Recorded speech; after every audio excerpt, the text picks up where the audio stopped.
I knew something was wrong the moment I walked into my parents' house to pick up my 5-year-old daughter, Sophie.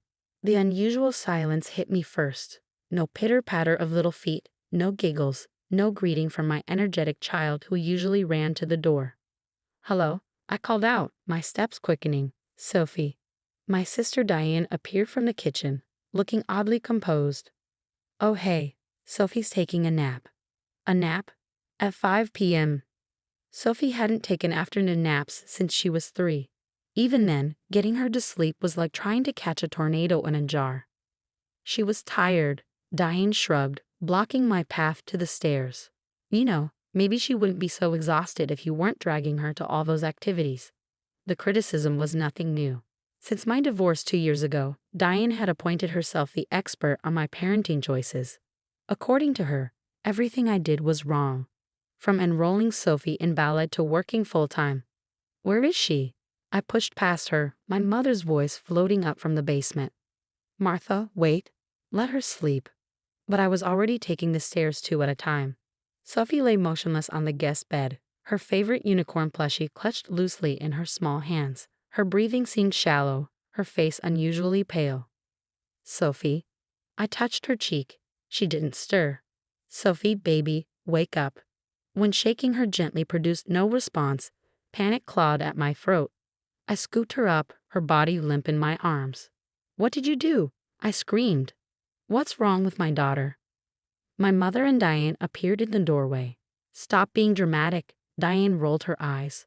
"I just gave her something to help her relax." The world tilted on its axis. "You gave her something. What did you give my child?" "Just a couple of my sleeping pills," Diane said casually, as if she was discussing the weather. She wouldn't stop asking about her stupid ballet recital, running around showing off her twirls. "Someone needed to teach you both about proper behavior." Horror and rage warred in my chest. "You drugged my 5-year-old? Are you insane?" "Martha, lower your voice." My mother stepped forward, ever the peacekeeper. "Diane didn't mean any harm. She just wanted to show you that Sophie needs more discipline." "Discipline?" I clutched Sophie closer, her head lolling against my shoulder. "She drugged my child. This is assault." "Don't be ridiculous," my mother scoffed. "It's family. Diane would never hurt Sophie. She's just trying to help." Help. Always helping. Like when Diane helped by telling my ex-husband of every parenting mistake I made. Or when she helped by criticizing Sophie's clothes, her activities, her excitement about life. "What kind of pills?" I demanded, already moving toward the stairs. "How many did you give her?" Diane's face flickered with something. Uncertainty? Fear? "Just 2 of my prescription sleep aids. She'll be fine in a few hours."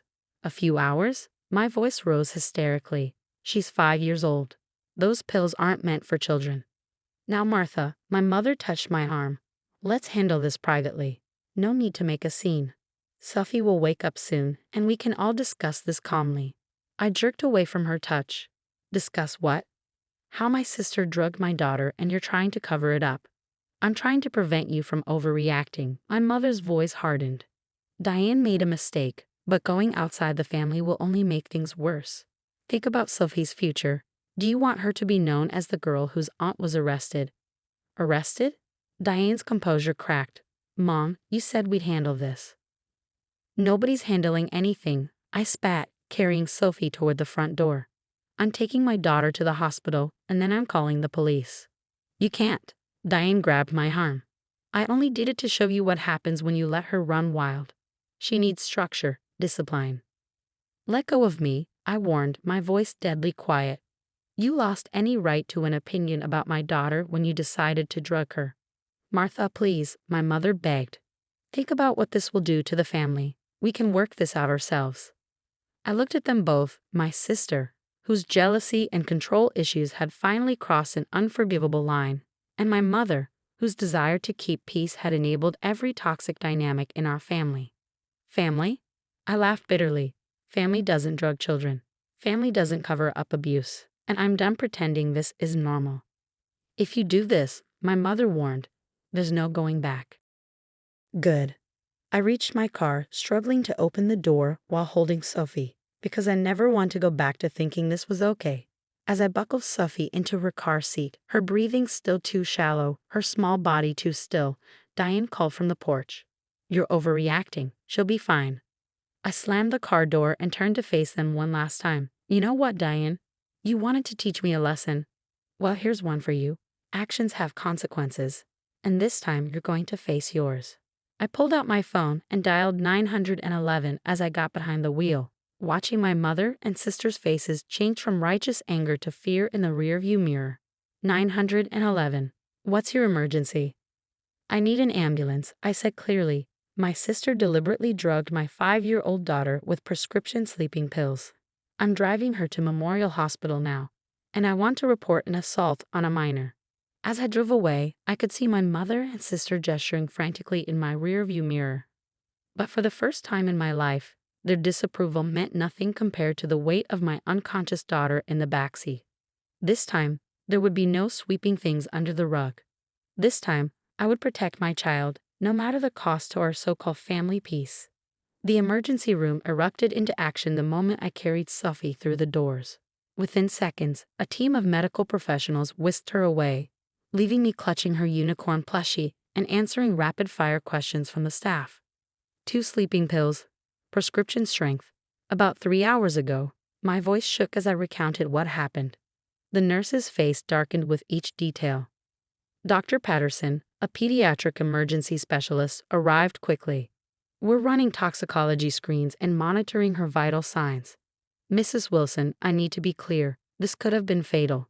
Adult sleep medication can cause severe respiratory depression in children." My knees buckled.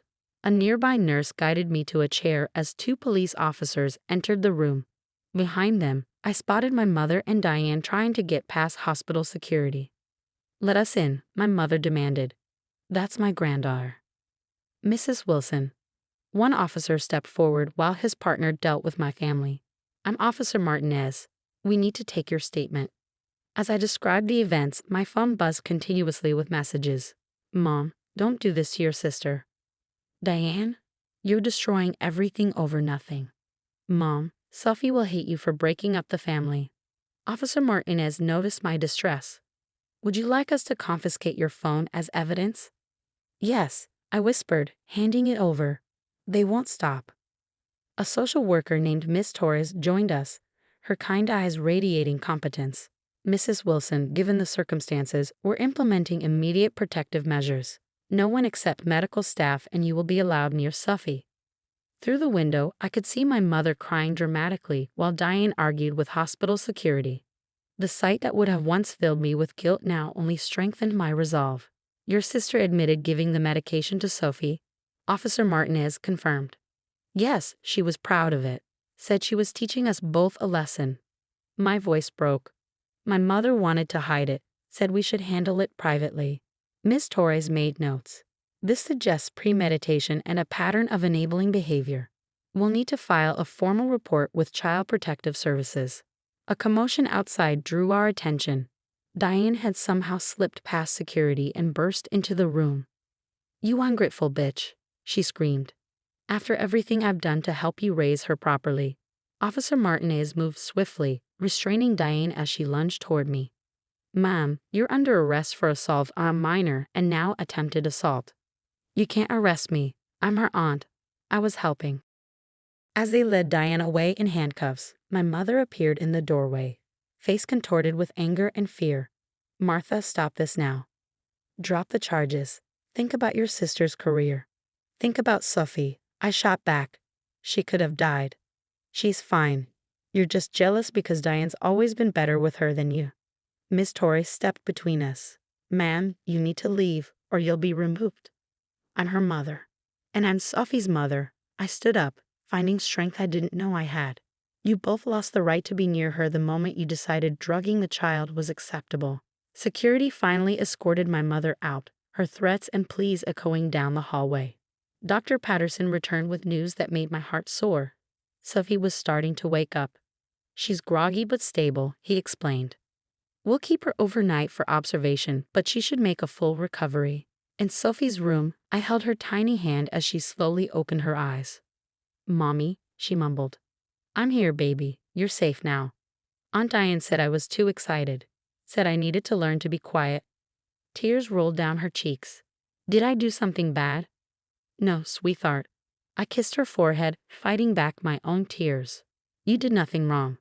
Being excited and happy is never wrong. Miss Torres appeared with more papers. Mrs. Wilson, we're filing for an emergency restraining order against your sister, and given no response, your parents as well. We'll need to schedule interviews to document any previous incidents. Previous incidents, like the time Diane had accidentally thrown away Sophie's ballet shoes before a recital, or when she cut Sophie's hair during a sleepover because it was too showy. All the little cruelties I dismissed as sibling rivalry or family dynamics now revealed themselves as something much darker. Whatever you need, I agreed. This ends now. Officer Martinez returned with news that Diane was being held without bail due to the severity of the charges. My mother had been escorted from the premises after attempting to access Sophie's room through another entrance. As the night settled in, I watched Sophie sleep, naturally this time, her breathing steady and strong. My phone sat silent in an evidence bag, but I felt no urge to check it. Let them rage and threaten. Let them try to manipulate and guilt me. They'd shown their true colors, and there was no going back. A nurse brought me a blanket and coffee. You did the right thing, she said softly. Not everyone finds the courage to stand up to family. I touched Sophie's cheek, remembering her usual vibrant spirit, her twirls and giggles that Diane had tried to suppress. Some things are worth more than family peace, I replied. Some things are worth fighting for. The nurse nodded, understanding in her eyes. Yes, they are. And tomorrow's another day to keep fighting. 6 months later, I sat in a courtroom, watching Diane's sentencing hearing. She'd finally pleaded guilty after the toxicology reports proved she'd given Sophie not 2 pills, as she claimed, but 4. Enough to have caused severe harm or worse. My mother sat in the front row, still supporting Diane, still claiming it was all a misunderstanding. She'd spent the past months alternating between threatening me with legal action for destroying the family and sending flying monkeys, relatives and family friends, to guilt me into dropping the charges. None of it worked. The prosecutor stood, presenting the final evidence. Your Honor, this was not a momentary lapse in judgment. Ms. Wilson deliberately obtained prescription medication, crushed it into a child's drink, and watched as that child lost consciousness. When confronted, she showed no remorse, stating she was teaching them a lesson. Diane sat there in her expensive suit, tears streaming down her face. The same performance she'd been giving since her arrest. But I'd seen her true face in that basement room, the satisfaction when she'd watched my daughter lie unconscious. Furthermore, the prosecutor continued, investigation has revealed a pattern of concerning behavior toward both the victim and her mother. We have documentation of multiple instances of tampering with the child's belongings, psychological manipulation, and attempted parental alienation. My mother shifted uncomfortably. She'd been named in the investigation too, though not charged. The authorities had documented her role in covering up Diane's escalating behavior over the years. The judge, a stern woman in her 60s, studied the papers before her. Ms. Wilson, please rise. Diane stood, her lawyer's hand on her arm. What you did was not just criminal, it was a fundamental betrayal of trust. You used your position as an aunt to deliberately harm a child, not in a moment of passion or confusion, but in a calculated attempt to exert control. The judge's voice was steel. I sentence you to 5 years in state prison, followed by 5 years of supervised release.